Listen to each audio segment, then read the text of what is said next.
नमस्कार, मनी गुरु के इस खास पेशकश में आप सभी का स्वागत है। मैं हूं स्वाति रायना। आज हम आपको बताएंगे एक मुश्त रकम मिली है तो उसका सही इस्तेमाल क्या करें, क्या है तरीके अपने लमसम अमाउंट को सही जगह लगाने के, क्या अतिरिक्त पैसों से आपको कर्ज चुकाना चाहिए या फिर कहीं निवेश करके मुनाफा कमाना चाहिए। इसी पर समझेंगे कि कैसे आप कर सकते हैं अपने इंक्रीमेंट से मनी मैनेजमेंट। ये बताने के लिए हमारे साथ है दो खास एक्सपर्ट्स। परिचय करा देते हैं। ऑप्टिमा मनी के एमडी पंकज मटपाल और साथ ही हमारे साथ है Ankush Pahuja, business head Complete Circle Capital. Pankaj ji और अंकुश दोनों का बहुत धन्यवाद आप हमारे साथ इस मनी गुरु के शो में शामिल होने के लिए। तो मार्च अप्रैल यूजुअली लोगों के पास एक लमसम अमाउंट हाथ में आता है और कई बार लोगों को लगता है कि अब इस पैसे का हम सही इस्तेमाल कहाँ करें और कैसे करें।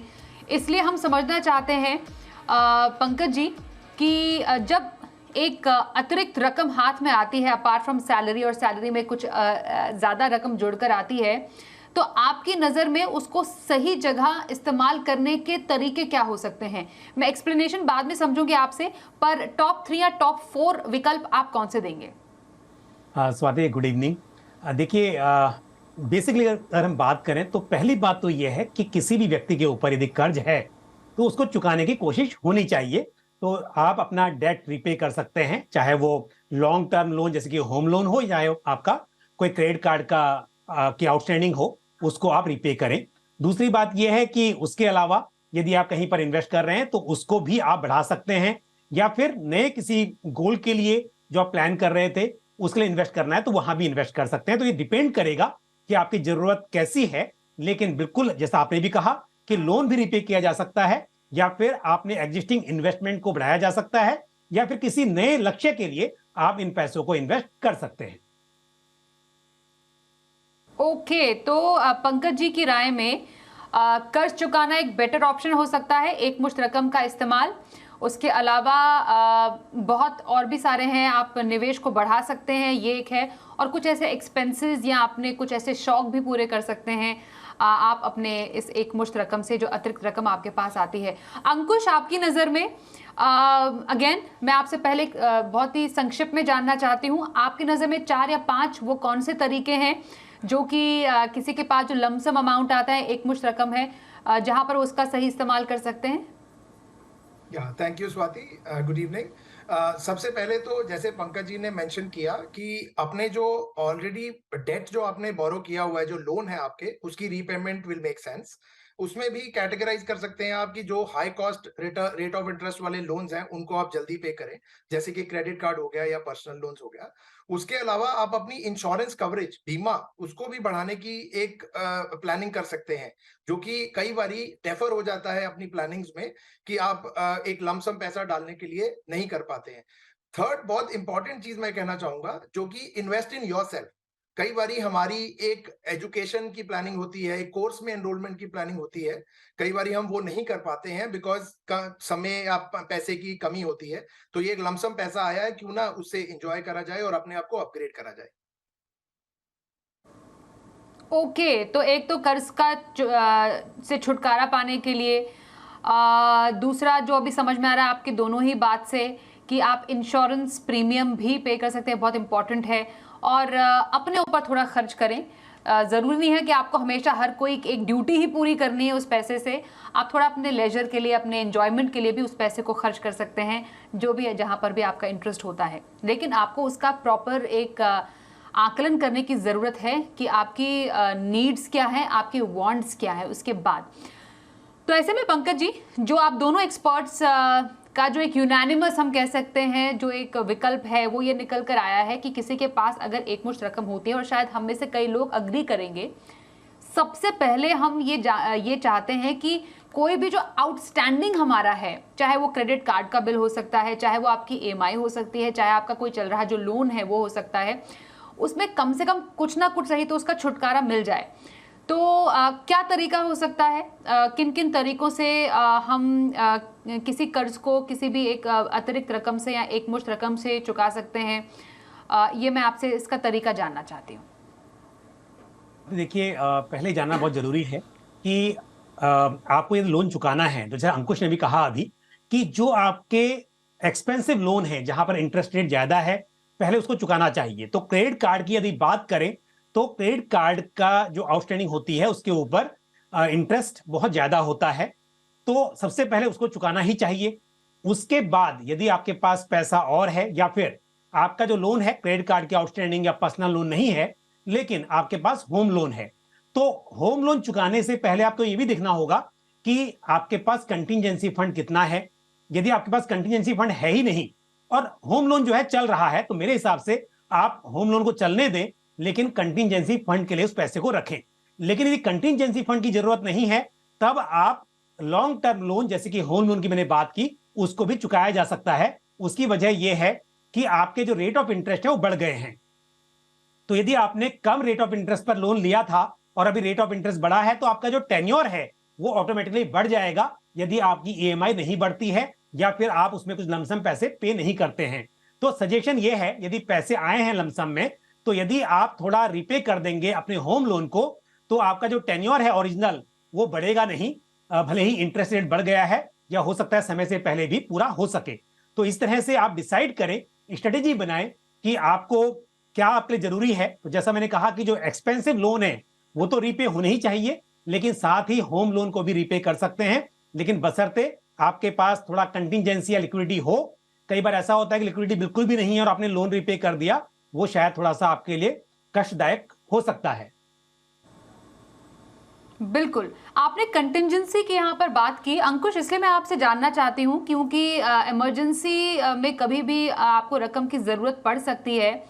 कई लोग ये भी हमसे पूछते हैं यूजुअली कि जो हमारे पास इकट्ठा रकम है क्या हमें एक इमरजेंसी फंड उससे क्रिएट करना चाहिए। तो बिटवीन इमरजेंसी फंड और कर्ज चुकाना आप प्रायोरिटी किसको देंगे? स्वाति, एक बहुत बड़ी चीज है कंटिंजेंसी फंड, एक धरोहर है एक भी किसी भी फाइनेंशियल प्लानिंग की। अगर आपके पास इन्वेस्टमेंट है और आप कंटिंजेंसी फंड नहीं होल्ड कर रहे हैं तो it is a contradictory approach. So अगर मैं कहूं contingency fund requirement is very very essential और आप उसको रेगुलरली अपग्रेड करें।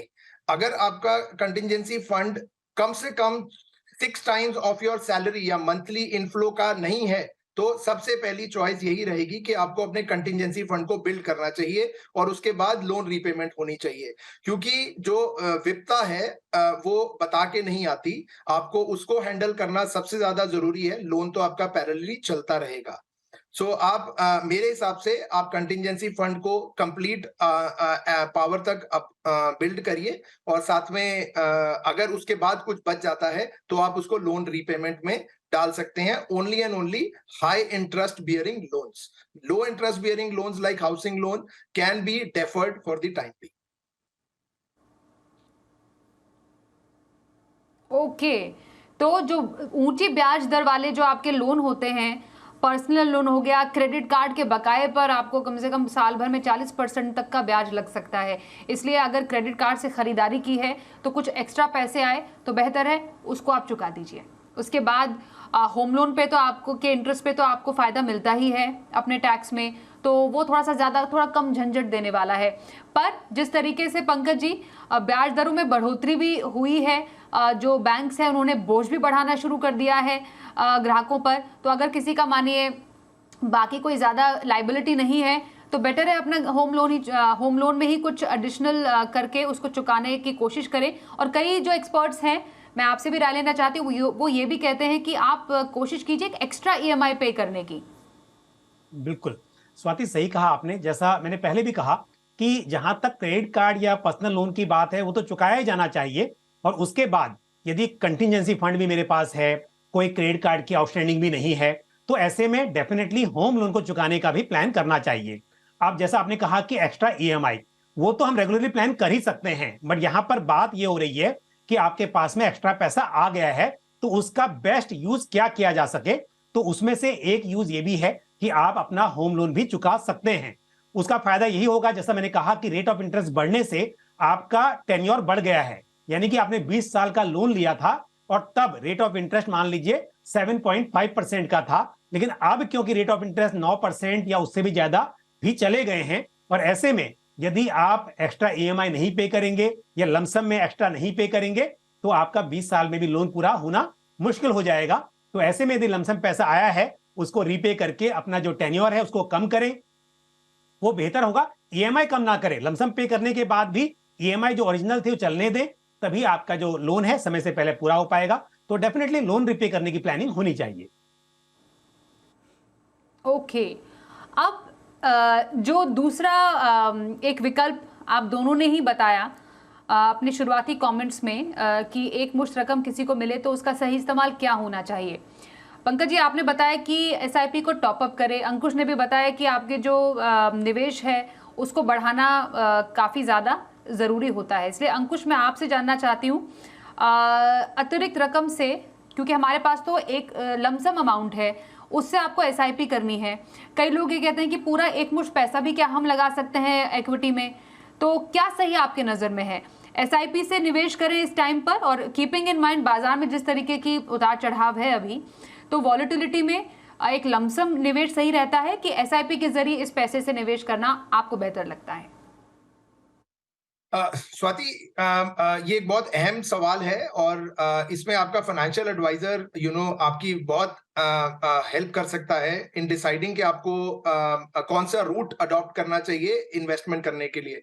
मेरे हिसाब से एसआईपी या सिस्टमैटिक ट्रांसफर प्लान, इधर इट इज सिस्टमैटिक इन्वेस्टमेंट और इट इज सिस्टमैटिक ट्रांसफर, ये कोई भी ऑप्शन आप अडॉप्ट कर सकते हैं to invest the money in the market.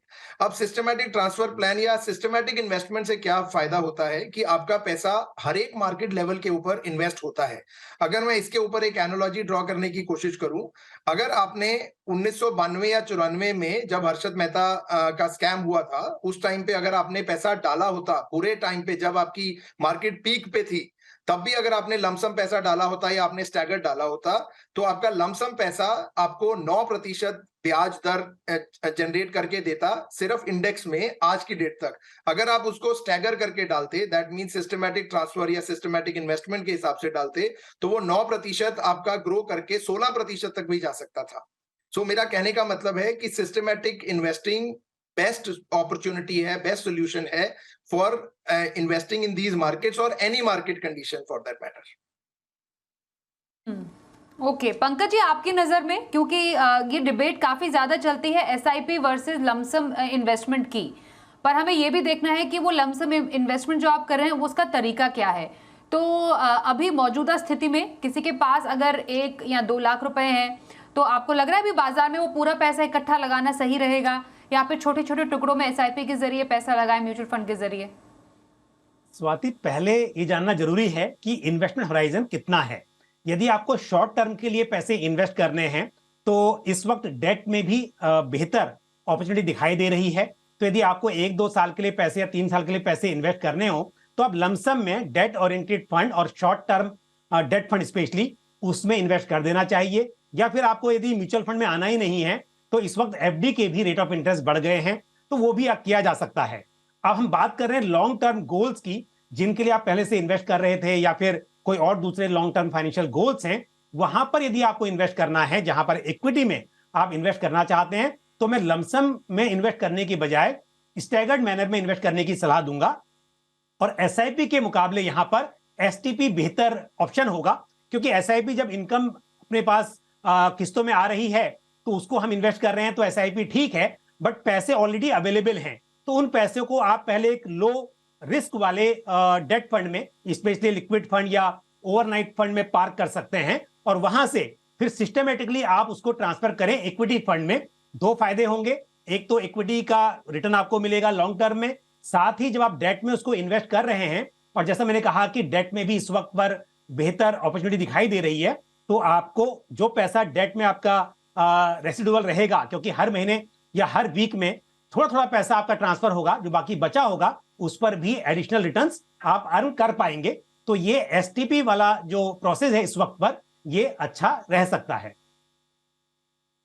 Money गुरु में आज हमारे साथ है ऑप्टिमा मनी के पंकज मठपाल और कंप्लीट सर्कल कैपिटल के अंकुश पहुजा।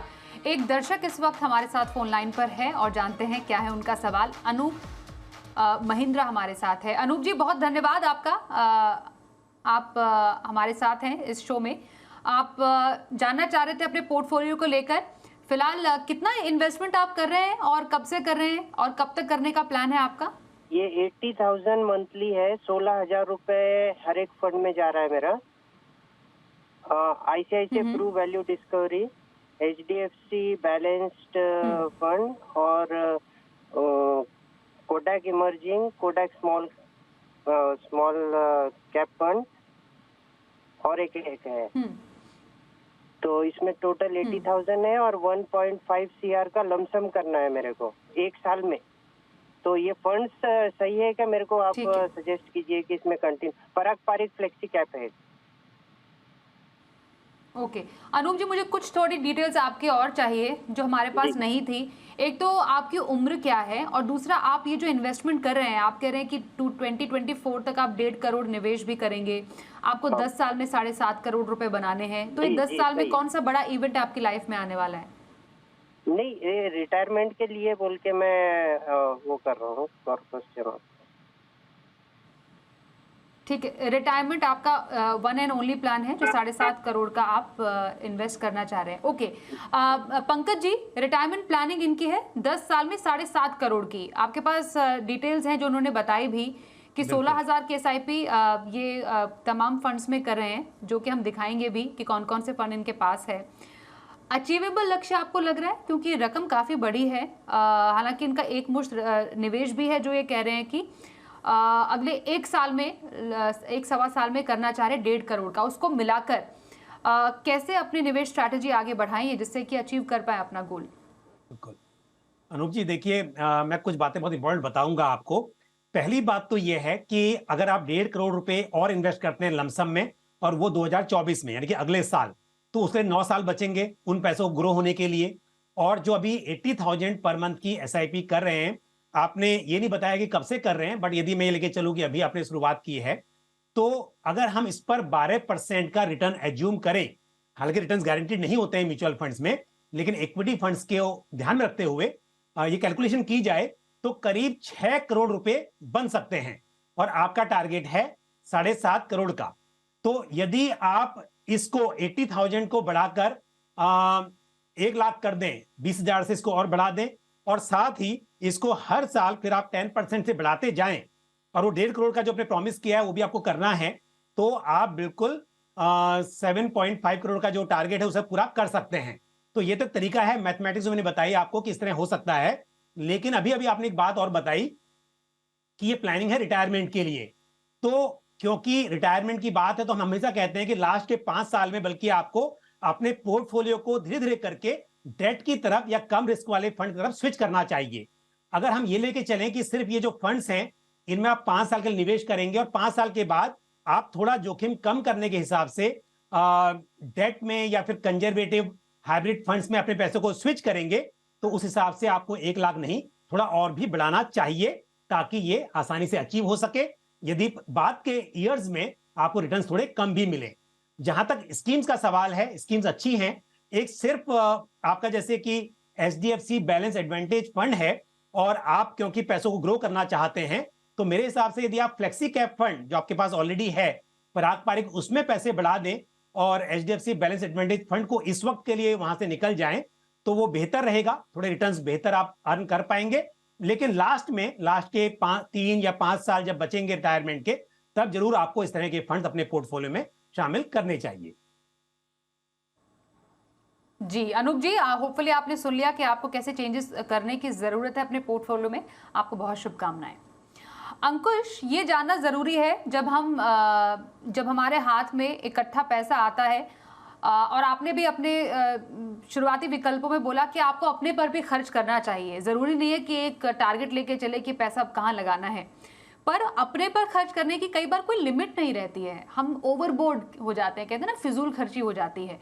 तो हमने डूज की तो बात कर ली कि आपको करना क्या है इन पैसों का, लेकिन इन पैसों के साथ क्या नहीं करना है ये भी जानना बेहद जरूरी है। तो आपकी नज़र में जो एक विंडफॉल गेन कई बार मिलता है, ज़्यादा इकट्ठा पैसा मिलता है, उससे आपको किन चीज़ों को करने से बचना चाहिए?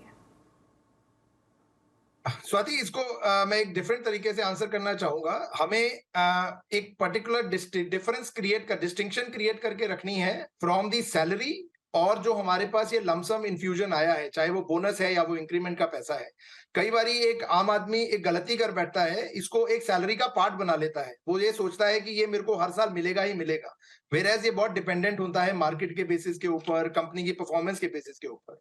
तो जो ये पैसा मिला है, सबसे पहले तो इसको बहुत सहज के रखने की जरूरत है, इसको बहुत माइंडफुली इन्वेस्ट करने की जरूरत है। जो भी टूल्स अवेलेबल है मार्केट में, वो अपनी फाइनेंशियल एडवाइजर के साथ डिस्कस करके उसको इस पर्टिकुलर इन्वेस्टमेंट पोर्टफोलियो में उसको इन्वेस्ट करने की जरूरत है, रादर देन उसको किसी भी टाइम पे एक्स्ट्रावेगेंट चीजों के लिए यूज करने के लिए, या फिर उसको वेस्टफुल एक्सपेंडिचर में डालने के लिए। आप बिल्कुल सही, मैं आपकी बात से सहमत हूं कि कई बारी हम अपने लिए ओवरबोर्ड चले जाते हैं, लेकिन हमें अपने लिए एक लिमिटेशन डिफाइन करने की बहुत बहुत जरूरत है। डिसिप्लिन एक फाइनेंशियल प्लानिंग का मोटो है।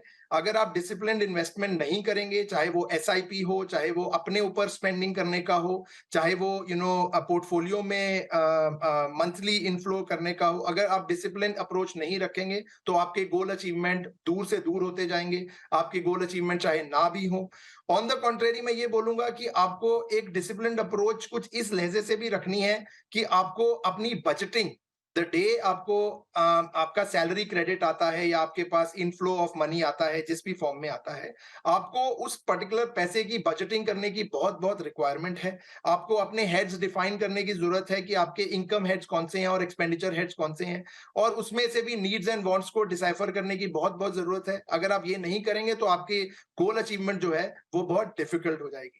मेरे हिसाब से extravagant expenditures to a certain extent करने भी चाहिए। आप इतना मेहनत कर रहे हैं तो आपको उसके अपने को रिवॉर्ड भी देना चाहिए। पूरा करने के बाद जो आपकी चाहते हैं वो आपको उस ऑर्डर में लाना चाहिए। अंकुश, आपकी बात से हम यही समझ पा रहे हैं कि जो पहले जरूरी है, जो खर्चे आप उस एक्स्ट्रा मनी से उनको पूरा कीजिए, वो उसमें से पैसा बचता है, या कोशिश कीजिए कि उसमें से पैसा बचे, क्योंकि आपका बाकी जो फंड है वो तो है ही आपके पास, लेकिन एक्स्ट्रा मनी की हम बात करें, उसमें से कुछ पैसा आप अपने प्लेजर के लिए, अपने लेजर के लिए भी आप खर्च कर सकते हैं।